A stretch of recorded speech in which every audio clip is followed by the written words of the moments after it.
alam ang punta. Hello guys, hindi na ako nakapag-video. Actually bumalik ako ngayon kasi kala ko nung una puno na yung battery ko. So bumalik ako, pinag-charge ko sa Canadian Tire yung battery and ite-testing natin ngayon with the full battery 100%.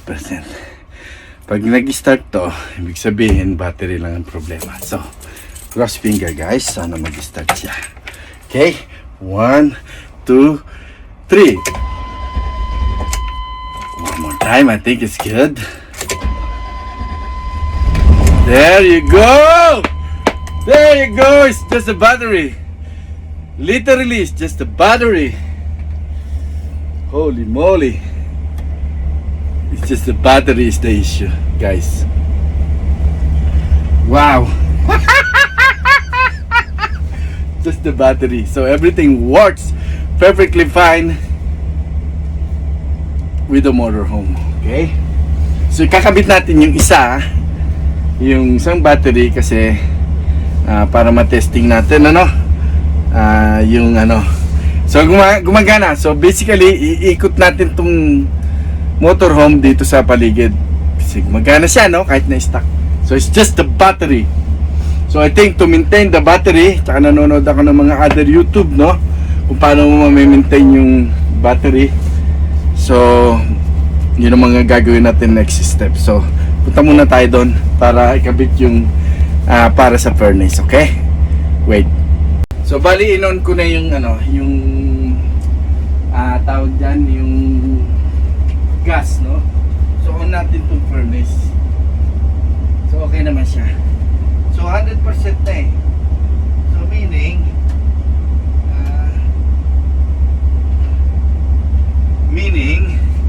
pag kinabit natin itong another battery, it's gonna work perfectly fine. Maambon. So kabit lang natin ito muna sa furnace. Kita niyo ako? Gumana na yung heater. Success! Everything works perfectly fine. Ayan na, ilaw na. Pero patayin natin, malakas makaubos ng dapat ang gagamitin natin yung battery na electric. So iikot natin sa sasakyan para na siya na pa-practice, ayos. Panalo. So everything works perfectly fine in the car, in the motorhome. Iikot tayo. Sana hindi mabalaho para matesting natin, Kailangan pinapaikot mo yan kasi para hindi siya na-stuck, But this motorhome is really kick-ass, I think it's a little old but it works. So tingnan natin. Iikot natin siya, Ikot natin tong yan, i-drive natin paikot tong motorhome para wala naman tayong everything is naangat naman natin yung level, di ba? Yeah. So tinetesting natin yung kanyang init, warm. Kita nyo naman ang ganda pala. Ang ganda ng takbo. Yee! Malupit tong na to. Mitsubishi, bang brand nito? Chevrolet P30. Malakas ang makina nito nung binahin namin to dun sa Canmore, nung tinest namin. Talagang grabe kasi may meron pa kaming bit-bit na sedan. Ang lakas niya humatak dun sa patirik, tarik yung yung inakyat niya dire-diretso, siguro mga 15 minutes. Diretso siya, walang hindi siya tumirik. Matindi ang nito, makina nitong Chevrolet P30. Kita niyo naman, Yan yung mga ano, makikita nyo yung mga naka-standby ngayon na kasi nga since winter ngayon, marami nakaparada. Pero may mga motorhome din na talagang day travel. 24/7, 365 a year. Ibig sabihin, the whole year, full time sila, no? Ganun sana ang balak namin gawin, pero but I think eventually we can do that. But for now, kasi yung pinaplano namin magiging ano siya, 6 months, no? But this vehicle is really kick-ass, you know? Really great. Matindi to. Ikot natin doon sa buong round nitong yard. Galing. Nasa supply. Everything is functionality. Palagay ko dito merong ikutan dito eh. Wala akong mababalaho Testing lang. Ang maganda rito, pwede mong test siya, road test, oh. Kasi kailangan na ipapaikot mo eh. Kahit na nakatambay dyan eh. Kita mo naman ang takbo nito, oh. Diba? Petmalo, diba? Ayan, oh, dito tayo, babalik tayo doon. Ayan, oh. Ang lakas to, malakas tong ano na to, motorhome na to. Kaya pa, marami pang taon ng babiyahihin ito. Tsaka yung pagdadrive ng motorhome dati, wala akong idea. Pwede na nga pala akong maging bus driver. Pwedeng maglipat ka ng karir, maging bus driver ka. Oh. Kasi marunong na mag bus driving, oh. Ay, ang tanong, meron ba rito labasan? Palagay ko, wala. I think babalik ako doon. Iikot ako. Ayan, oh. Ang pagdadrive ng bus, talagang lakasan lang ng loob. Kasi, lalo na sa akin, meron akong bibit-bitin na ano. May bibit-bitin ako na trolley. Pero, wala. Ano lang. Madali lang. Pero pag mahina kasi loob mo, makakabahan ka eh. Diba? Lalo pag nasa highway ka. Kasi ako, fighter ako eh. I was born fighter, you know? I'm a fighter. Lahat, I always take the risk, no? In life.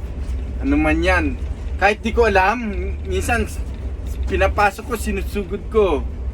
And whatever comes out, diba? And ang kagandahan lang kapag you take the risk and maganda yung resulta, okay. Ngayon, kung mag-fail ka, sabihin natin, okay din lang kasi at least may natutunan ka, di ba? So ganun yun. So I think pwede na ako rito magmaniobra. Ito, malaki naman yung ayan oh. Tansyahan lang oh, ayan oh. Oh, boom. Oh, ayan na, balik na uli ako sa sasakyan oh. Oh. At least umandar, di ba? Petmalo, di ba? Petmalo. Ganda nito sa sasakyan na to. Ngayon, paparada ako. Babalik ako kung paano kung pinasok to, no? Nga lang, wala akong tagabantay ngayon. Dati may tagabantay ako eh. Si Lucas eh. Dali lang yan. Tignan mo lang, syempre. Tignan mo lang yung yan oh. I-align mo lang kagad yung mo. Paparada mo. Ayan oh. So, kailangan reverse. Pero dahan-dahan lang. Makikita mo naman eh. Kung sasalpok ka eh. Diba? Yun lang. Parang icy dun eh. Parang hirap siya mag-reverse. Tingnan natin. Ito yun oh. Kailangan ng bilis. Wala, ayaw ah. Ay, may icy kasi. Ala. Yun lang ang battle ko ngayon. Kailangan mabilis. Huwag lang sasalpok ha. Kailangan mabilis kasi icy. Ayun. Ayun, kapasok siya. Oh. Kita mo. Oh. Oh. Oh. Oh. Huwag mo lang tatamaan yung ano, yung rig na isa. May rig na isa eh. Siguro papantay ako. Ay, mali. Mali. Mali.